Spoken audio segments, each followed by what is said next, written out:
India is home to 1.2 billion people. Of this extraordinarily large population, 12 million can be found crammed in the nation's thriving epicenter, Mumbai. It is one of the most populated cities in the world, and as one can imagine of a metropolitan this densely packed, Mumbai, once known as Bombay, is nothing short of pulsating, vibrant, and simply put, alive.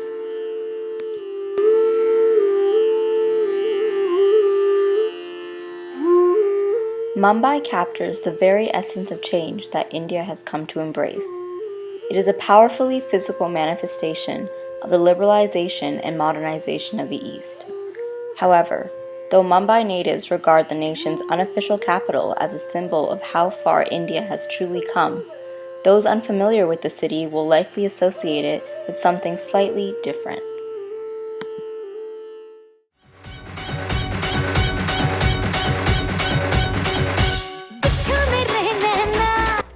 Bollywood, the world's largest film industry, is practically synonymous with Mumbai, as its name would suggest. The term Bollywood is a mix of the colonial term Bombay with Hollywood, the industry's famous Western counterpart. In addition to being one of the largest film industries, Bollywood is also one of the most lucrative. Indians, and Mumbai residents in particular, flock to cinema halls movie after movie. Why does Bollywood boast such a strong connection with the people? Well, amongst other oblique factors, it lies in the fact that the development of Bollywood is closely tied to that of Mumbai. Film has largely shaped the city's modern identity. However, Bollywood has also contributed to the creation of a dichotomous city, wherein one picture is much less glamorous than the other.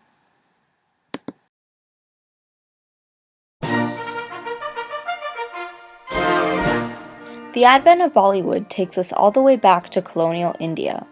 Beginning in the early 18th century, India was occupied by various European powers.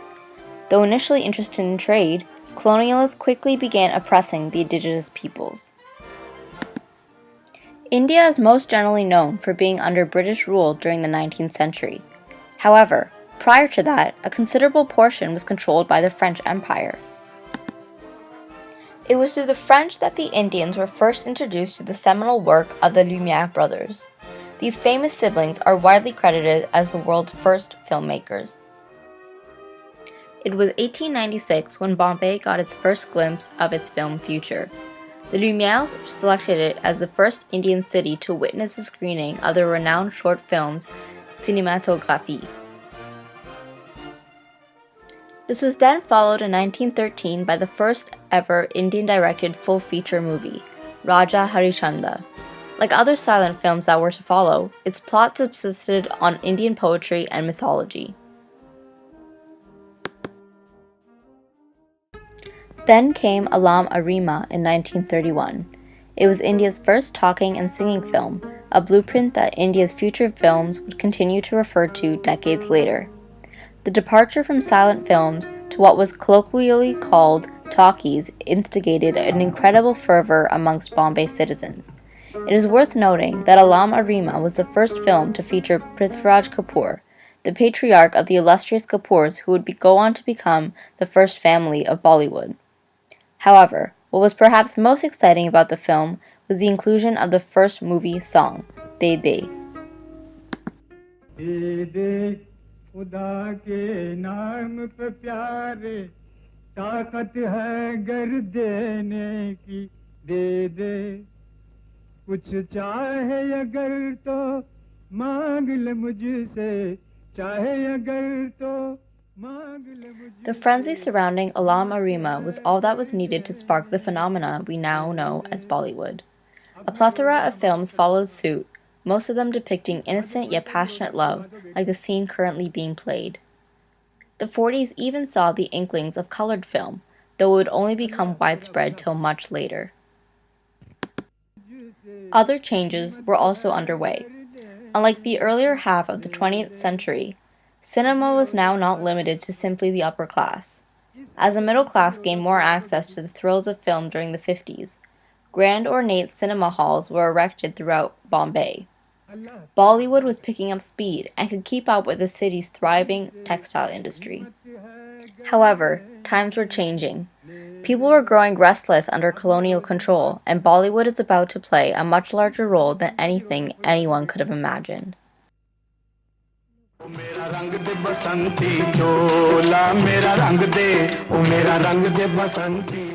The 50s brought with them a revolt of nationwide proportions. Led by Mahatma Gandhi and other religious leaders, the Indian independence movement saw a peaceful end to British colonialism. Indians faced serious punishment at the hands of the British, but protest leaders urged Indians to keep their common goal in sight.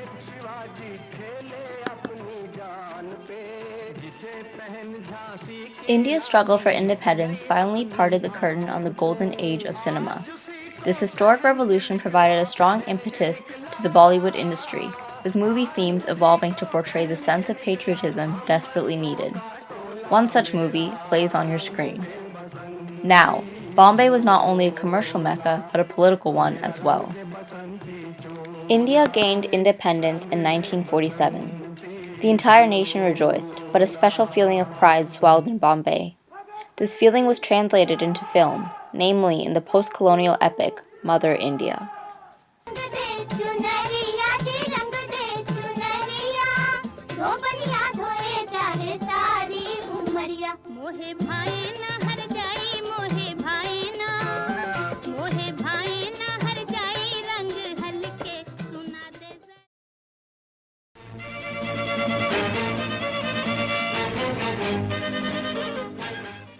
Post-colonial India seemed to prosper beyond anyone's wildest dreams. The nation's economic growth was relatively strong during much of the 1950s, and employment growth in Bombay flourished as the city's manufacturing sector diversified. Bombay's film industry grew rapidly as it received intense political attention following its role in the independence movement. Moreover, new sources of government funding after 1947 solidified Bollywood as an Indian cornerstone. However, as it grew wealthier, Bombay also became more divided. The promises of riches attracted Indians from across the country, resulting in overpopulation. The homeless congregated in slums, making for a sharp contrast with the rich lifestyles of their neighbors. Filmmakers such as Satyajit Ray attempted to highlight Bombay's stark inequity issues, but the Indian government, who was funding Bollywood, would only allow subtle critiques such as this one.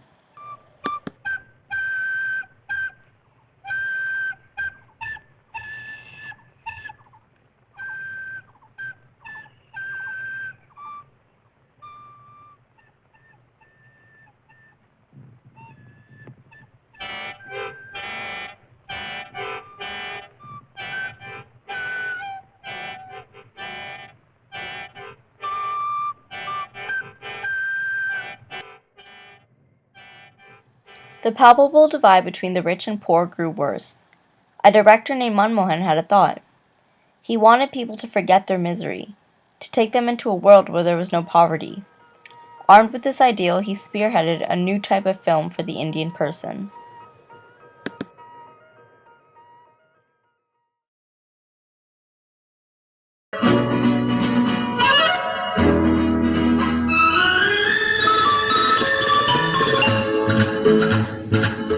And thus was born the Masala film. Masala, referring to the common Indian spice blend, was just what Bombay of the 70s needed. The skeletons of these films were all virtually identical blends of romance, comedy, and action, along with 5 to 6 musical numbers just for good measure. Cheesy, yes, but they sure were fun and profitable. Till the 90s, Masala films were being churned out one after the other without much variation. Bollywood superstars like Amitabh Bachchan and Rajinikanth were national icons during this era. Split maar de, sara shahar saaf ho jayega. Ameen. Summa ameen. Developments like Dolby sound, choreography, and special effects were introduced in the 90s, resulting in more refined movies. This attracted the attention of Western film companies who began investing in Bollywood.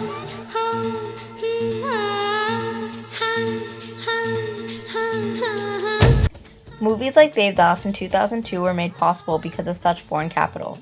At the time, it was the most expensive Bollywood film ever made. Bombay, now Mumbai, reaped the benefits. Devdas was the second highest grossing film of 2002. It cemented the city's place on the global stage. Movies like Danny Boyle's Slumdog Millionaire, set and shot in Mumbai, brought the city and Bollywood under an even brighter limelight, especially after taking home Best Picture at the Oscars.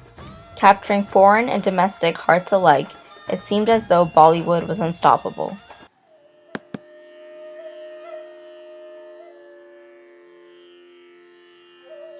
We have now seen how Bollywood has helped transform Mumbai from an unceded colony to one of the most thriving cities in India. What's more is that it has also transcended the ocean into the lives of those living in the West. With all these ways that Bollywood has helped Mumbai, I wonder, has it ever hindered it? Some women of Mumbai would argue that it has. Bollywood has long been criticized for its rampant sexism and for inadvertently perpetuating misogyny in Indian cities. Indian movies consistently hypersexualize women, making them dimensionless objects of male desire. In fact, when I tried to research YouTube videos about sexism in Bollywood, I simply came across more material objectifying women. Also, the Masala film in specific is criticized for romanticizing all life in Mumbai. Average films do not explore subversive topics like poverty for fear of losing profit.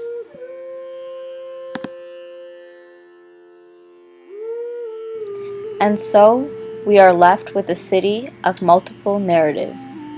One is of wealth, recognition, and progress, while the other is of struggle, poverty, and moral regress. Such a notion may feel unnerving, but remember, we must look to the future. For Bollywood, there is no doubt that the industry will continue to flourish and adapt with film technology. But as for its role in Mumbai's path, perhaps the best means of gleaning an answer is to look at the city's past. Throughout Mumbai's history, Bollywood has helped citizens push through periods of social unrest and inequity. Its power is twofold, first as an economic support, and secondly as a political one. If there is any social force prepared and far-reaching enough to combat the disparities currently in place in Mumbai, it's Bollywood. However, while a powerful tool for social reform, the industry is at risk of falling trapped to a formulaic, uninvented pattern. It can certainly be pleasant to escape into the average Bollywood film, but these are not the films that enact change. It is important to portray life in its entirety, nuance, complexity, masala and all.